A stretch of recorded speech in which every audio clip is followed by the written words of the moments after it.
Metí el último equipo de fotografía en la bolsa y miré el móvil. 11 llamadas perdidas de la oficina de control de aparcamiento. Se me cayó el estómago antes incluso de leer el mensaje. Vehículo retirado de la zona de carga del hotel.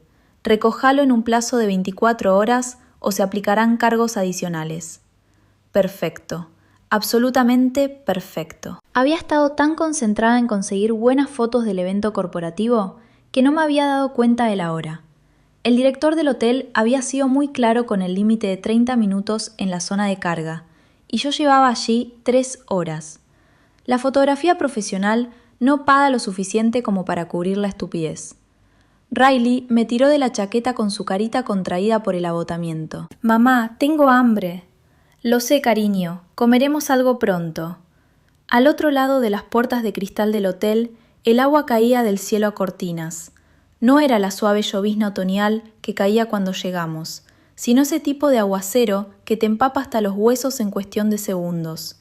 El tipo de lluvia que convierte las calles de la ciudad en ríos y hace desaparecer a los taxistas. Saqué la cartera y conté lo que me quedaba. Después de pagar la factura de la luz atrasada de este mes y el recargo del mes pasado por la guardería de Riley, $43. Solo la grúa costaría 200 más el depósito más la multa de aparcamiento original. No tenía ese dinero. Y no lo tendría hasta que mi próximo cliente pagara, lo cual podía tardar días o semanas, dependiendo del humor del departamento de contabilidad. «Mamá». La voz de Riley era pequeña, cansada. Había tenido paciencia toda la tarde, sentada en silencio, en una esquina del salón de baile, mientras yo trabajaba coloreando el cuaderno de actividades que le había llevado. Siempre tenía paciencia, mi niña. Demasiada paciencia para una niña de 5 años que debería estar en casa en pijama, no de pie en el vestíbulo de un hotel a las 9 de la noche de un día de colegio. «Vamos a buscar un sitio seco donde esperar», dije, intentando sonar segura. «La lluvia parará pronto». La mentira me dejó un sabor amargo. La aplicación del tiempo marcaba otras 2 horas de tormenta como mínimo. Al otro lado de la calle, una cafetería brillaba con una luz cálida. Esa clase de sitio con encimeras de mármol y cafés con leche a $12, donde la gente con abrigos caros sorbía expreso y fingía que el mundo de fuera no existía. Normalmente jamás habría entrado allí, pero Riley temblaba a pesar de la chaqueta, y yo necesitaba llamar a alguien, a quien fuera. La cafetería estaba abarrotada cuando empujamos la pesada puerta. Todas las mesas ocupadas, todas las sillas tomadas. El calor me golpeó la cara junto con el intenso aroma a café y a algo recién horneado. Riley se tebó a mi pierna, abrumada por el ruido y la multitud. Recorrí la sala con la mirada, desesperada. Cerca del fondo había una mesa con un único ocupante, un hombre de pelo oscuro que leía lo que parecía un periódico italiano. No había tocado la taza de espresso que tenía delante. La desesperación se impone al orgullo. Eso lo había aprendido a base de golpes. Me acerqué a su mesa con el agua todavía goteando de mi chaqueta. «Disculpe, siento molestarlo, pero ¿le importaría que nos sentáramos aquí? Solo hasta que pase la tormenta. Todo lo demás está lleno». Él levantó la vista y me quedé atrapada en los ojos marrones más oscuros que había visto nunca. No eran negros, sino de un marrón ámbar profundo, como un whisky caro sostenido a contraluz. Su rostro era todo ángulos, marcados una mandíbula firme, cubierta por una barba perfectamente cuidada, pómulos altos que insinuaban ascendencia italiana. Sin cicatrices, sin imperfecciones, solo esa clase de belleza masculina que pertenecía a las portadas de revista, no a una cafetería de Nueva York a las 9 de la noche. Era más joven de lo que había imaginado al verlo de espaldas, quizá mediado los 30, alto, incluso sentado, fácilmente por encima del 1,80 m, con ese tipo de complexión atlética que viene del trabajo físico real, no solo de sesiones de gimnasio. Su mirada pasó de mí a Riley, deteniéndose en sus rizos rubios mojados, pegados a su carita, en la forma en que temblaba pese a estar dentro. «Siéntense», dijo. No fue una pregunta, fue una orden, aunque pronunciada en voz baja. Su acento era casi imperceptible, apenas una musicalidad suave en la palabra que confirmó que el periódico italiano no era de atrezo. Saqué la silla frente a él y ayudé a Riley a sentarse en la de mi lado. Estaba demasiado callada, lo que significaba que o estaba agotada o estaba a punto de ponerse enferma. Por favor, enferma no. No podía permitirme que se pusiera enferma. El hombre dobló el periódico con movimientos precisos y levantó una mano. De inmediato apareció un camarero, moviéndose más rápido que cualquier otro camarero que hubiera visto en mi vida. «Chocolate caliente para la niña», dijo el hombre, sin dejar de mirar a Riley. «Con más nubes. Y sopa algo caliente, de tomate si tienen». «Ahora mismo, señor De Luca», dijo el camarero, retrocediendo ya. «Espere, yo no he pedido». Empecé a decir, pero la atención del hombre había vuelto a mí. «Tiene frío», dijo simplemente, «y hambre». No era una pregunta, y la verdad de esas palabras escoció. Sí, mi hija tenía frío y hambre, porque yo no podía pagar para sacar nuestro coche del depósito, no podía pagar un taxi bajo la tormenta, no podía permitirme nada más allá de sobrevivir. La mayoría de los meses, gracias, logré decir, pero puedo pagarlo ya está resuelto. Se recostó ligeramente estudiándome, con una intensidad que me puso la piel de gallina. No era exactamente amenazante, pero sí absoluta, como si estuviera acostumbrado a que lo escucharan, a que lo obedecieran. Ha estado trabajando esta noche, en el evento corporativo de arriba. ¿Cómo sabía eso? Bajé la mirada hacia mi ropa y me di cuenta de que mi bolsa de cámara seguía visible con el logotipo hacia afuera. El nombre del hotel probablemente aparecía en alguna parte. Sí, fotógrafa, autónoma. Intenté enderezarme en la silla, consciente del aspecto que debía de tener. Chaqueta empapada, el pelo saliéndose de la coleta, el rímel probablemente corrido. Muy profesional. Se notaba. La comisura de su boca se elevó apenas. No llegó a ser una sonrisa, pero casi. Tiene esa mirada, siempre observando, siempre encuadrando. El camarero regresó con una rapidez inquietante y dejó sobre la mesa una taza de chocolate caliente tan cargada de nubes que los ojos de Riley se abrieron de par en par. Después llegó un cuenco de sopa con vapor elevándose de la superficie. «Come pícola», le dijo el hombre a Riley, con una voz más suave que la que había usado conmigo. Riley me miró pidiendo permiso. Asentí y ella tomó enseguida la taza con ambas manos, llevándosela a los labios con cuidado. «Soy Megan», ofrecí, sintiendo que al menos debía presentarme al desconocido que estaba comprándole la cena a mi hija. «Megan Collins, ella es Riley». «Julian», respondió él, «Julian De Luca». El nombre no me decía nada, pero la forma en que lo pronunció sugería que debería decirme algo, como si estuviera probando si lo reconocía. No lo hice. Estaba demasiado ocupada viendo a Riley beber su chocolate caliente, viendo cómo el color volvía a sus mejillas, sintiendo cómo el nudo en mi pecho se aflojaba un poco. «¿Vive en la ciudad?», preguntó Julian, iniciando una conversación que se sentía extrañamente formal. «Queens, solo estábamos esperando a que parara la lluvia antes de volver a casa». Sus ojos se desplazaron hacia la ventana, donde el agua seguía cayendo a raudales. «Tendrá que esperar bastante». «Sí».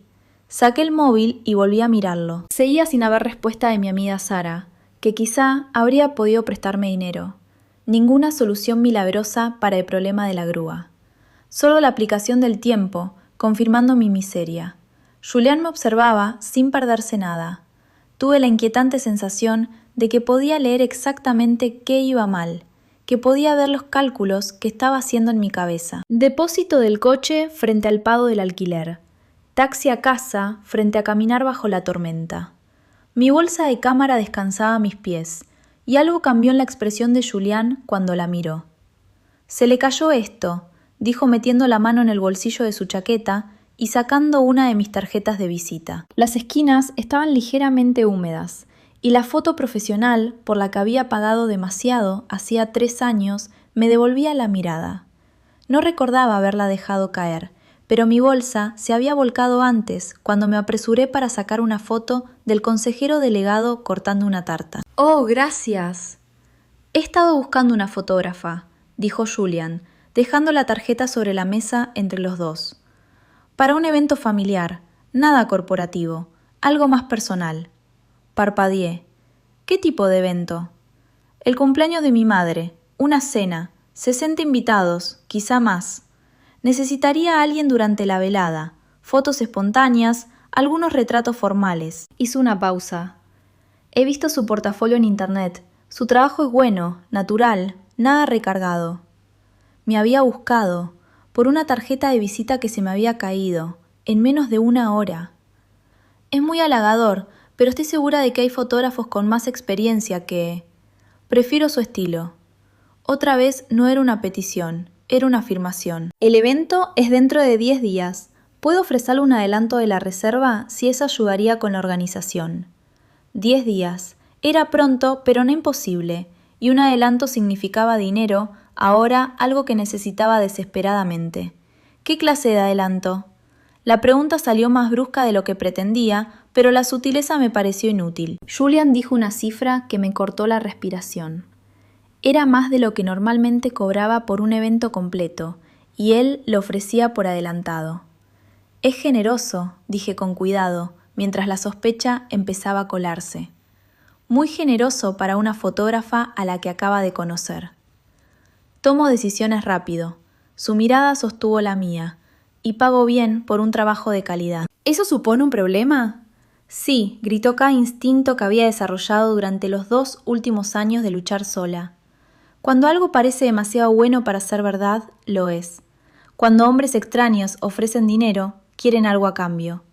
Cuando las oportunidades te caen del cielo, suelen ser trampas. Pero Riley estaba bebiendo chocolate caliente, abrigada y a salvo, y yo debía $200 para recuperar nuestro coche, y solo tenía 43 a mi nombre. No, me oí decir, no supone ningún problema. Julian sacó su móvil, tocó algo en la pantalla y luego volvió a mirarme. Necesitaré su número.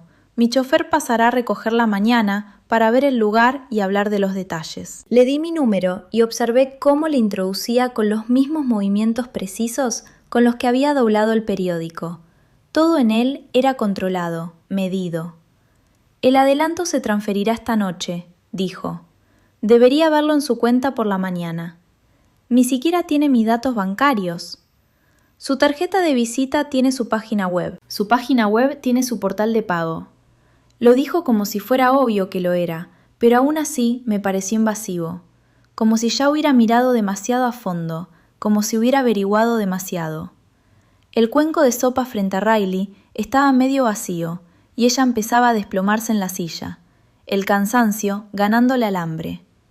Deberíamos irnos, dije, aunque la lluvia no había aflojado, para devolverle su mesa. La llevaré en coche.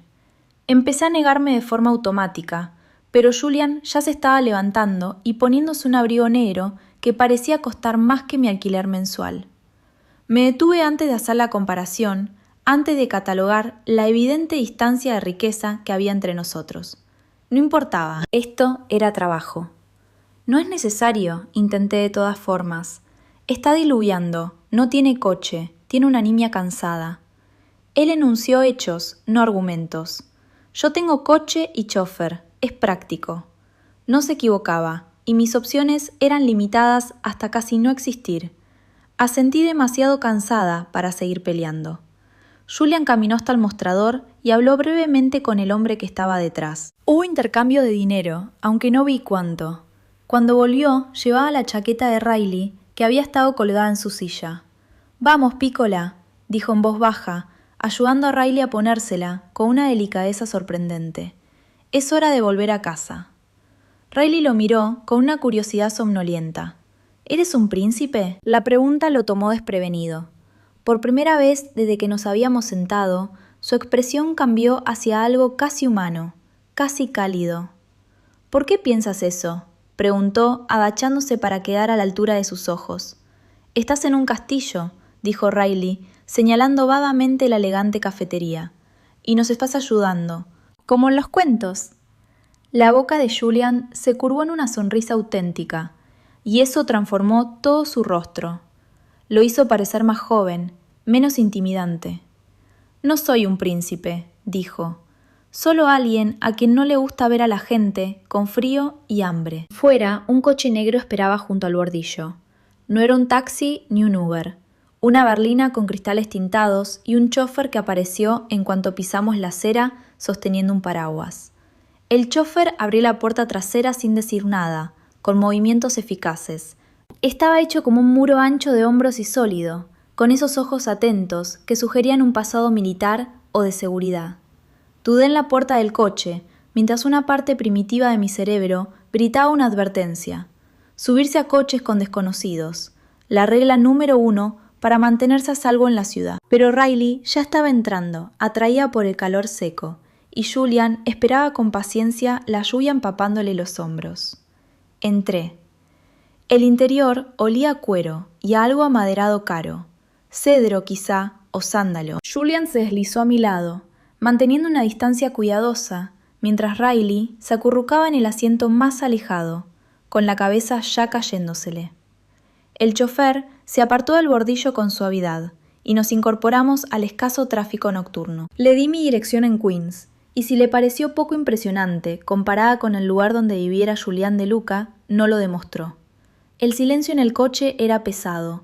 Miré por la ventana, viendo cómo la ciudad pasaba borrosa, intentando darle sentido a la noche. Intentando convencerme de que aquello era normal, solo un golpe de suerte nada más complicado.